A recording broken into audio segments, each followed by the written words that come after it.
சபை உரையாளர் அதிகாரம் 4. பிறகு நான் இவ்வுலகில் நடக்கும் கொடுமைகளையெல்லாம் பார்த்தேன். இதோ மக்கள் ஒடுக்கப்பட்டு கண்ணீர் சிந்துகிறார்கள்.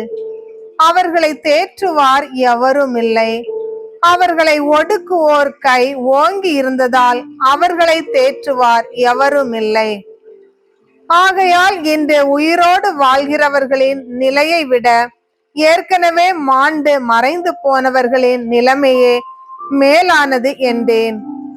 இவ்விரு சாராரின் நிலைமையை விட இன்னும் பிறவாதவர்களின் நிலைமையே சிறந்தது.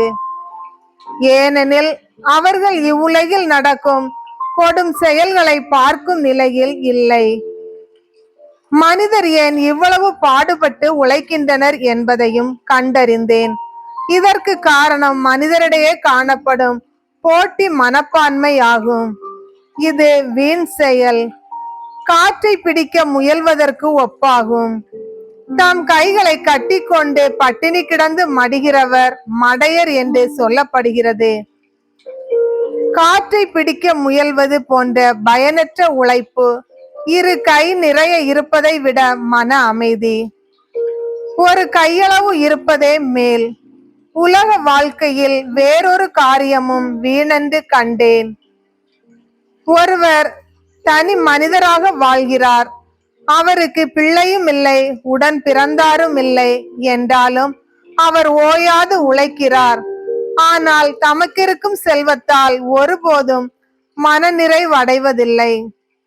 தாம் இவ்வாறு உழைப்பதும் எவ்வகையான இன்பத்தையும் அனுபவியாமல் இருப்பதும் யாருக்காக என்று அவர் எண்ணி பார்ப்பதும் இல்லை.